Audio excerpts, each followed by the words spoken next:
Hello students, welcome to my channel more education junction.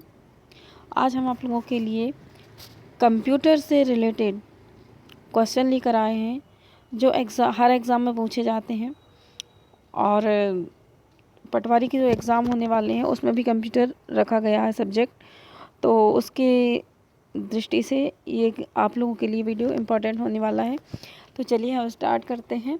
और start करने से पहले यदि आप लोग मेरे चैनल पर नए हैं तो मेरे चैनल को सब्सक्राइब कर लें ताकि आप लोगों को मेरी वीडियो के नोटिफिकेशन मिलते रहें।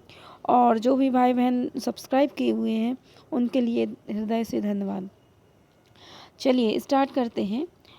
एक छोटे क्षेत्र में फैले नेटवर्क को क्या कहते हैं?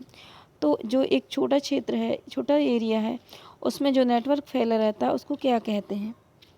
ठीक है, तो उसको कहते हैं लॉन। क्या बोलते हैं? लॉन। हमारा ऑप्शन जाएगा इस पर ए पर। लॉन को क्या बोलते हैं? एल से लोकल, ए से एरिया और एन से नेटवर्क। लोकल एरिया नेटवर्क, जो छोटे से क्षेत्र में फैला नेटवर्क होता है। ठीक है, इसका इम्पोर्टेंट क्वेश्चन है, ये कई बार एग्जाम में आ चुका है। नेक्स्ट क्वेश्चन है हमारा, प्रथम संग्रहण माध्यम है। तो प्रथम जो संग्रहण माध्यम है, संग्रहण किस किया जाता है? ठीक है, तो वह क्या है? मेमोरी। ठीक है, तो हमारा राइट ऑप्शन जाएगा बी पर, बा पर। नेक्स्ट क्वेश्चन पर आते हैं, ड्रम प्रिंटर। ड्रम प्रिंटर है, तो ड्रम प्रिंटर क्या है? एक करेक्टर प्रिंटर है। कौन सा प्रिंटर है? करेक्टर। चलिए नेक्स्ट पर हम आते हैं। नेक्स्ट क्वेश्चन पर, किसी कागज़ पर प्रिंटर द्वारा छपा हुआ आउटपुट कहलाता है। किसी कागज़ पर प्रिंटर के द्वारा आउटपुट जो होता है, छपा हुआ होता है, वह कहलाता है hard copy, soft copy, floppy या माइक्रोफिल्म। तो वह कहलाती है हार्ड कॉपी। ठीक है, जब हम किसी की फ़ोटो कॉपी करते हैं ना, तो वो क्या कहलाती है? हार्ड कॉपी कहलाती है। फ्रेंड्स, मेरे चैनल्स को आप लोग शेयर भी करते जाइए। चलिए नेक्स्ट क्वेश्चन पर हम आते हैं। ऑप्टिकल फाइबर केबल की कोर पर चढ़े कांच की परत को क्या कहते हैं? तो जो ऑप्टिकल फाइबर केबल होता है उसकी कोर पर चढ़े कांच की परत को क्या कहा जाता है? उसको कहा जाता है क्लैड। क्या कहा जाता है? क्लैड कहा जाता है। हमारा ऑप्शन जाएगा बी पर। चलिए नेक्स्ट पर हम आते हैं, एक बाइट में होते हैं। तो ये इंपॉर्टेंट क्वेश्चन है और ये आता रहता है एग्ज़ाम में, बहुत से एग्ज़ाम में एक पूछा गया है। तो एक बाइट बराबर होता है 8 बिट। 8 बिट की होती है एक बाइट।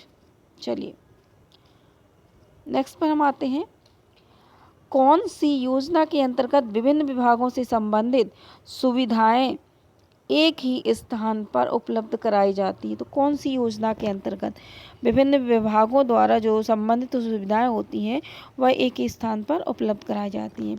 तो ये कोई योजना चलाई गई थी, उसका नाम था ई मित्र। ई मित्र की योजना के अंतर्गत सभी सुविधाएं जो होती हैं वह एक ही स्थान पर उपलब्ध कराई जाती हैं।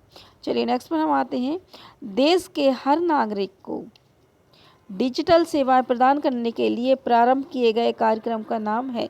तो देश का हर नागरिक है, उसको डिजिटल सेवाएं प्रदान करने के लिए कार्यक्रम चलाया गया था। तो उसको क्या उस कार्यक्रम का नाम क्या था?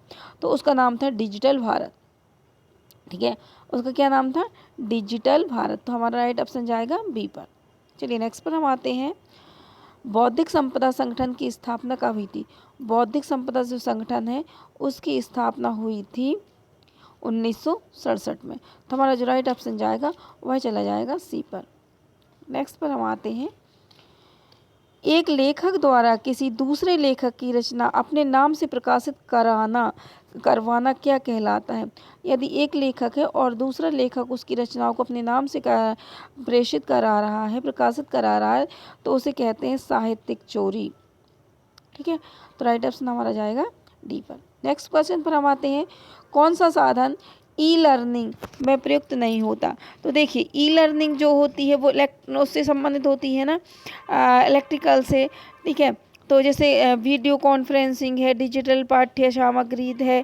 ठीक है, यह ई लर्निंग से आ जाते हैं। बाकी जो पुस्तकें होती हैं वह ई लर्निंग में नहीं होती हैं। ठीक है, चलिए नेक्स्ट पर हम आते हैं। सर्वाधिक लोकप्रिय सोशल नेटवर्किंग साइट कौन सी है?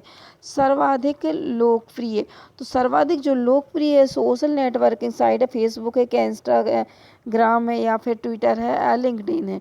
तो सबसे ज़्यादा क्या है सर्वाधिक लोकप्रिय है, वह है क्या है? फेसबुक है। तो हमारा जो राइट ऑप्शन चला जाएगा वह जाएगा हमारा ए पर। तो फेसबुक सबसे ज़्यादा लोकप्रिय सोशल मीडिया है। कौन सा रोजगार सूचना प्रौद्योगिकी क्षेत्र में सम्मिलित है? तो जो है कौन सा रोजगार सूचना प्रौद्योगिकी क्षेत्र में सम्मिलित है?